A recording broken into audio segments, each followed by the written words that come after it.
El pueblo Aguá, historia y vida. Existen varias teorías sobre la llegada de los primeros hombres a las tierras del Ecuador y Colombia. La mayoría de investigadores apoyan la teoría sobre la ruta que tomaron, diciendo que venían de norte a sur, bajando los Andes desde Panamá hasta el Ecuador. Mejía y Mejía, en su libro Ensayos sobre la prehistoria nariñense, apoya la teoría acerca de la migración norte-sur de la gran corriente centroamericana que se desplazó a lo largo de nuestras costas occidentales y las de Nariño. Algunos de estos grupos se quedaron en las tierras que iban descubriendo a orillas de los ríos que desembocan en el Pacífico, mientras que algunos subieron por las orillas de los ríos tierra adentro a las selvas americanas. Estudios arqueológicos y lingüísticos prueban que los Aguá son descendientes de algunos de estos grupos humanos que se desplazaron a lo largo de la costa del Pacífico.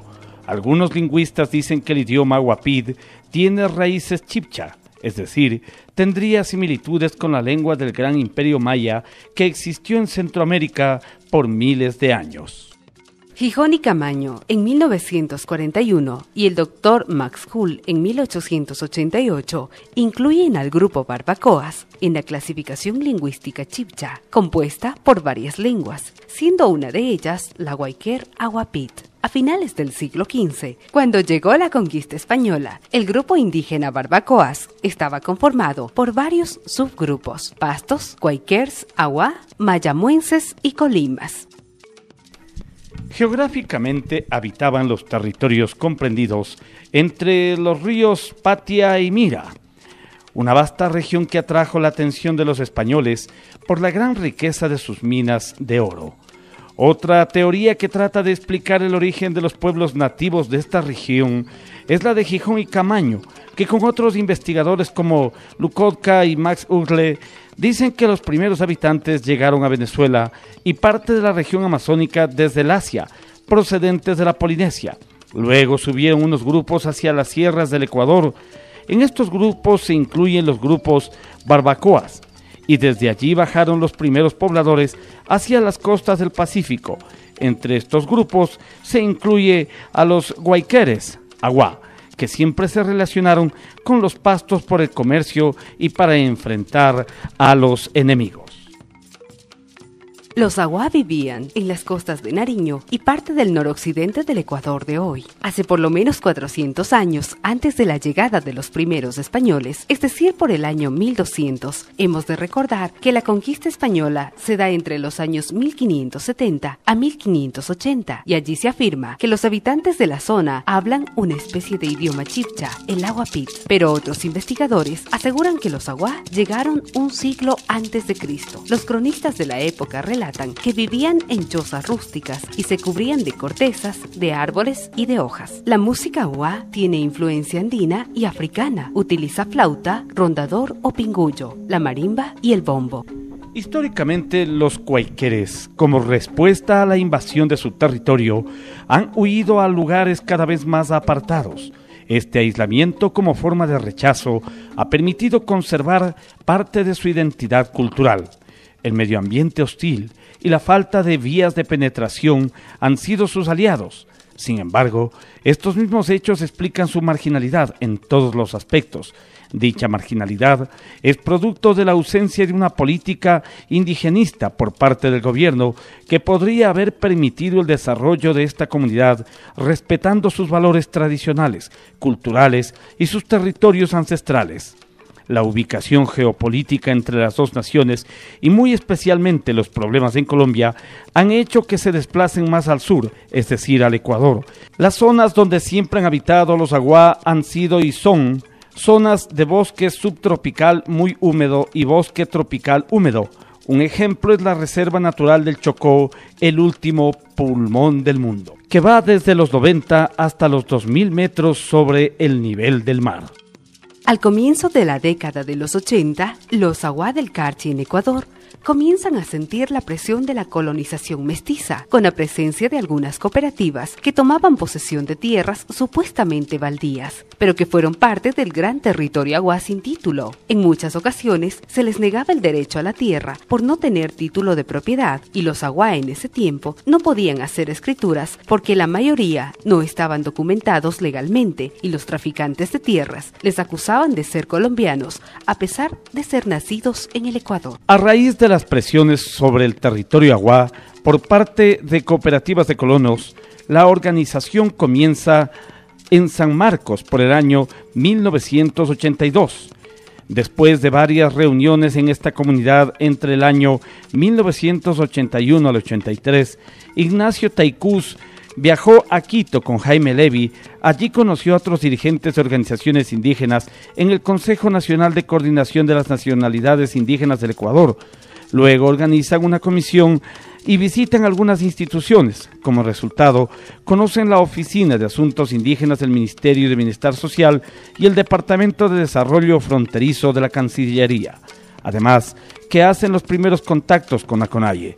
Durante el mismo tiempo, el 20 de julio de 1983, se reúnen representantes de varios ministerios para constituir la Comisión Interinstitucional para el Desarrollo de Tovar Donoso. El 10 de mayo de 1984, mediante acuerdo ministerial número 0163, se constituye legalmente la Comisión Interinstitucional para el Desarrollo de Tovar Donoso y la Secretaría de Coordinación. La ejerció el Ministerio de Relaciones Exteriores a través del Departamento de Desarrollo Fronterizo y Amazónico.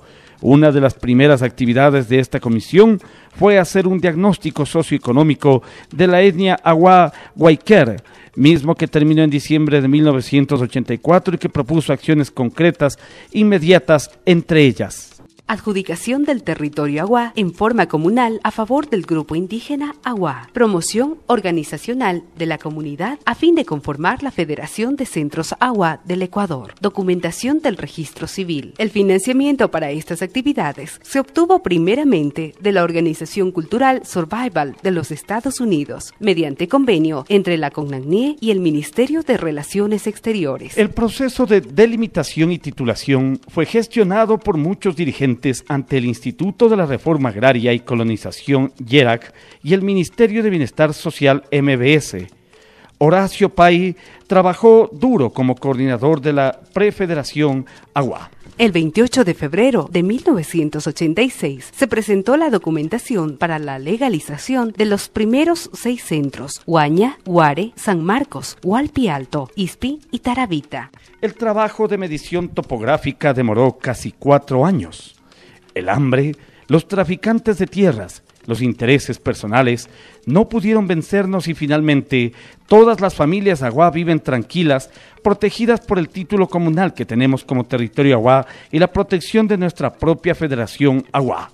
El reconocimiento legal de la Federación se dio mediante acuerdo ministerial número 912 del 15 de julio de 1987 del Ministerio de Bienestar Social. La Federación de Centros Aguá del Ecuador es una organización de segundo grado que tiene la potestad de representar al pueblo aguá a nivel nacional e internacional. La sede de la Federación se encuentra en el centro de la comunidad de Baboso, pero el pueblo aguá se ubica en la zona norte del Ecuador y sur de Colombia y tiene al momento su oficina principal en la ciudad de Ibarra. Sus directivas han trabajado denodadamente por los derechos del pueblo aguá.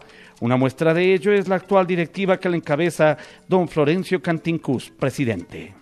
La Federación Aguá es una organización de segundo grado que constituye con 22 centros de la federación, y eso está dividido entre las provincias del Carchi y Esmeraldas e Imbabura. Dentro de ellas, pues desde la federación en sí viene organizando desde los años 80 a través de la raíz de la colonización y las cooperativas que venían avanzando, pues directamente la federación, cuidar directamente el territorio aguá que realmente hoy se constituye. En ese tiempo era una organización que no tenía todavía sus fines políticos, pero ahora sí realmente está directamente marcado directamente qué es lo que queremos conseguir con la federación como federación. Pues dentro de ello se ha comenzado con varios procesos, como es el proceso organizativo, como es el proceso de la alfabetización en educación, y también con otros procesos que realmente en la capacitación, en la formación de los mismos maestros, que hoy tenemos 35 maestros propios, y dentro de ellos es producto del esfuerzo, de la lucha de la organización, y eso ha constituido en donde pues, directamente que nosotros queremos llevar una educación realmente propia y también con un currículo propio directamente, que en donde pues apunte a resolver ciertos problemas, que realmente la educación es la base fundamental en donde se constituye directamente la educación para todo. Es en el manejo de recursos naturales, en salud, educación, en lo que es la producción sostenible. Para lograr una mejor transferencia de conocimientos técnicos, en algunos programas se han formado equipos de apoyo y promoción con personal propio AGUA y técnicos contratados. Se resalta el trabajo de los equipos de planificación, planeación, forestal, educación, producción, fauna, salud, fortalecimiento organizativo, entre otros. El apoyo internacional de algunas organizaciones nos ha permitido seguir dentro de la planificación por los derechos del pueblo AGUA. Agradecemos así al Fondo Mundial para la Conservación de la Naturaleza, WWF, GTZ, Fundación Interamericana, WWF de Colombia, Prodepine, Unión Europea, Conservación Internacional, Subir, Fundación Esquel, Altrópico, CODEMPE y varias dependencias del gobierno nacional. Un trabajo bien dirigido, planificado y organizado nos asegura mejores días para la nación AGUA. Prueba de ello es el bien ganado prestigio de la Federación de Centros AGUA del Ecuador, que es un ejemplo para otras y similares organizaciones del país y la región. Con esta oportunidad, ratificamos nuestro compromiso por la vida y la naturaleza y su conservación. El pueblo AGUA.